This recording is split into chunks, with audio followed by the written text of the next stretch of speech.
All right, so let's get into the rest of this here. We're going to begin our show, our weekly tour around the world of football. And this week, we're going to start off in the Canadian Football League, where they had a couple of division final games over the weekend, both on Saturday.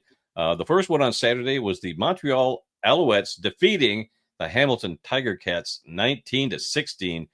There was no scoring in the first quarter, and there were 3 field goals in the second quarter, which had Montreal up 6-3 at halftime.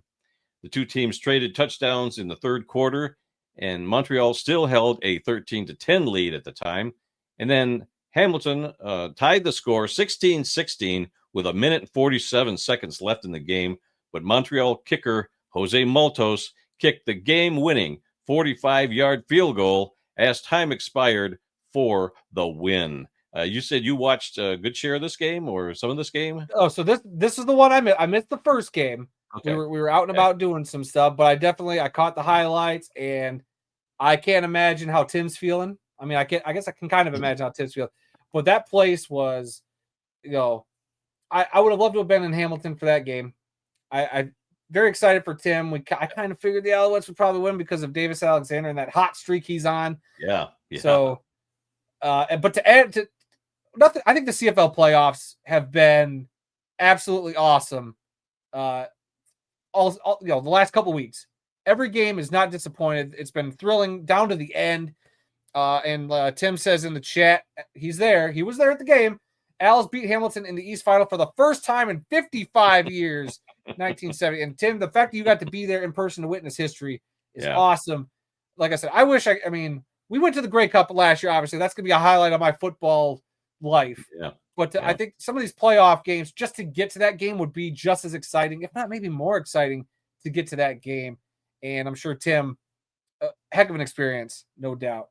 And to the last field goal, the script writers there in the CFL couldn't have wrote that better. Yeah. Well, my question is Tim going to be at the Grey Cup next week now that his team is in it? He probably had his Grey Cup tickets a while ago. Yeah, well, I don't know. I really expected Hamilton to win that game. I mean, they were at home and they coming off a bye and all that. So I mean, it just seemed like they were destined to win that game. But boy, oh boy, Montreal made it rough for them. And this East Finals was a sellout. So I'm glad that Tim was able to snag some tickets to be there. And yes, I'll be. And he says he will be in Winnipeg. So heck yeah, Tim. I'm a little bummed we weren't going to the Grey Cup again this year, but life and we got a bunch of stuff happening over here. So one of these years we'll get there again. Yeah, I'd like to go to another Grey Cup. Hamilton still has not won a Grey Cup since 1999. That's kind of why I was pulling for them. They're the only team that. Oh, don't tell that to Tim. Well, they're the team that's gone the longest without winning a Grey Cup. So I was kind of hoping for that. But you can't discount Montreal quarterback Davis Alexander, now 13-0 as a starter. I don't know what to think about next week. I mean, you've got the immovable object and the unstoppable force, or however you say that. I mean, these two teams.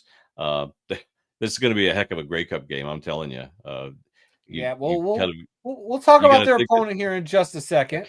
Okay. I'm gonna read through some stats here in a second, but I do want to bring up. Tim said the game was bananas, as nuts as the 10-hour drive back home due to the snowstorms. Yikes! Ooh, yeah. So well, I couldn't. Man, it's Canada. It's Canada. They've had their snow tires on for 2 months already.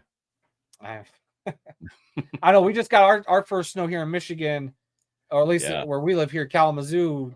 The other day, I woke up to snow. I was like, "Ah, crap! I didn't even realize this was about to happen." I couldn't even find my snow brush day one. So, but anyway, let's talk about some stats. Yeah. Oh, what? And they say the snow is going to be gone in a couple of days, but boy, it's been nasty the last couple of days. Yeah, it been terrible, but just unexpected. Here's some stats. Montreal quarterback Davis Alexander, who is now 13-0 as a starter for Montreal, went 19 of 26 passing for 210 yards and a touchdown. He also threw an interception. He led the team in rushing with 64 yards. Wide receiver Tyler Snead had 3 catches for 57 yards and a touchdown, while kicker Jose Maltos was 4 for 4 on his field goals, the longest of which came with that 45-yard game winner. For Hamilton, quarterback Bo Levi Mitchell, who had an outstanding season, by the way. I don't want that to go unnoticed. Bo Levi played absolutely awesome this year. 29 of 36 passing for 269 yards, a touchdown and an interception. Hamilton running back Greg Bell ran the ball 10 times for 66 yards, and wide receiver Kenny Lawler had 9 catches for 117 yards. Kicker Mark Leggio for the Ticats was 3 for 3 on his field goals, the longest of which came from 49 yards. So, I mean, two good teams. I thought it would be a little more high scoring, to be honest with you, but still an entertaining game. Still came down to the finish. It's the kind of stuff you want in your playoff games, and the fact that this is what they needed, that field goal to go to the Grey Cup. I mean, it was awesome. Yep. All right. The other game later on that Saturday night, the Saskatchewan Roughriders defeated the BC Lions 24-21. The only scoring in the first quarter was a rouge by BC, which gave Saskatchewan a 1-0 lead going into the second quarter. In the second quarter, BC led 7-4 at halftime, thanks to a 4-yard touchdown run by quarterback Nathan Rourke. That was a nice little scamper he had. He was looking for somebody, couldn't find anybody, and just said, "Yeah, I'll take it myself." So he did. Saskatchewan built a 14-7 lead at the end of the third quarter, and with 2 minutes and 40 seconds left in the game, BC led 21-17, but Saskatchewan scored the game-winning touchdown with 11 seconds on the clock as Trevor Harris connected with Tommy Neild for a 3-yard touchdown pass to win and send them to a win in the West Finals. I didn't get to watch either of these games live. I caught both of them, on the highlights, but man, it seemed like both of these games came down to the wire, and you didn't know who was going to win until the gun went off at the end. I caught the Western final a little. I think I was midway through the second quarters when I got around to it. I was doing dishes. I was able to watch and do dishes. And I'll tell you what, not a whole lot of dishes got done because I'm sitting there watching and I'd stop just to watch the game. But BC looked like they had a control on this game for a bit. I was really like, man, Saskatchewan going to pull it out. Second half, Saskatchewan, clawed back, made it a game, and it got real entertaining there down the stretch. And I didn't know who was going to win. Both teams had their opportunities at the end, which, again, is what you want in your playoff games. But it was Saskatchewan in the end that pulled it out. What an atmosphere there. I thought for sure Nathan Rourke was going to pull some sort of magic and finally go to his first Grey Cup, but it just wasn't meant to be. And that Saskatchewan team that we talked about I remember week 1 talking about that Saskatchewan defense, and here they are in the Grey Cup. So kudos to them. Kudos to all the teams for, 2 great playoff games this past weekend. And I'm sure we're going to be in for a very awesome Grey Cup next Sunday, which is going to be a long day of football, by the way, between having the NFL game in Spain and then the NFL slate of games. Then we got the Grey Cup. Our Lions also play Sunday Night Football, Dad. We are going to have a jam-packed Sunday next weekend. Yeah, we're gonna have to have the Grey Cup and the Lions game on recall because they're both going to be out at the same time. Yeah, it's going to be tough. I mean, I hate having to watch the Grey Cup on my phone, but I'm sorry, the Lions will be on Sunday Night Football, so I'll have to have both games going. So, it should be an awesome Grey Cup. Looking forward to it. Yeah. My one stat from this game is that Saskatchewan is heading to the Grey Cup for the first time in 12 years. That means they haven't been there since 2013. So it's been a long drought for them. They've been a really good team. They've been so close the last few years, but they finally broke through this year, and they're going to the Grey Cup. Yep.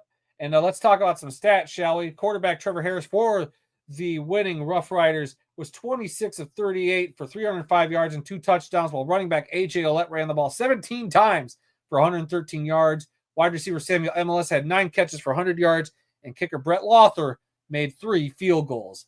For British Columbia, quarterback Nathan Rourke was 20 of 30 for 290 yards, a touchdown, and an interception. He also had 2 rushing touchdowns.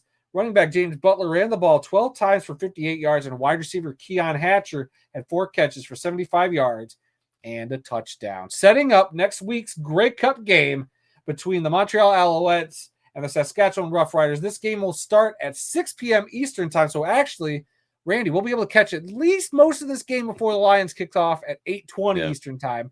But this game can be found on CBS Sportsnet here stateside. Yeah. A few excuse. Uh-oh. Yeah, have a drink of your water. I'll carry it from here. Randy needs me. All right, the CFL Grey Cup, guys, is officially sold out. Randy putting the notes in all caps. That is a big story. Of course, we knew that a while ago. I thought that they were sold out, but I just heard that this past week, so I don't know okay, how maybe I'm wrong. long it's been sold out. Okay, But, I thought I was sold out for a while. Sounds like you still got to clear that frog from your throat.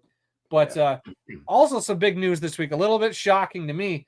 The Red Blacks are signing Ryan Dinwiddie as their new head coach and GM through 2028. He was the head coach of the Toronto Argonauts from 2021 to 2021. 2021 to 2024, posting a 51-35 record, winning 2 Grey Cups in that stint with the team in 2022 and 2024. He was named CFL Coach of the Year back in 2023 after leading the Argos to 16 wins in that 18-game season. Dinwiddie played quarterback at Boise State and went to play on for the NFL Chicago Bears in 2004 to 2005, the Hamburg Sea Devils of NFL Europe in 2005, the Blue Bombers of the CFL from 2006 to 2008, and the Saskatchewan Roughriders from 2010 to 2011. So that is the other big news. I didn't see that coming. So no, I did not. Man, he's still injured over there, right? Get that situated. Okay. I'll read some live comments. Kyle, brother-in-law, in the chat says, just mount another TV by your 75-inch to watch both games. Kyle, if I could, I would, but my wife probably wouldn't let me. And I don't think we have the wall space for a second 75-inch TV. C-Dog in the chat says, sold out. That's crazy. I don't think it's crazy, but I think it's awesome because those Winnipeg fans, were selling out all season long. I think they sold all their home games out. So I wasn't shocked that this game was going to be a sellout. Yep. Dale in the chat, he was pulling for Hamilton because they haven't won in a long time, but it's going to be a great Grey Cup. Yes, it is. John in the chat says, hey, guys, Mrs. John B. Jenkins is here. Say hi to her. Hi, Mrs. John B. Jenkins. That chat came in a while ago, but we'll say hi.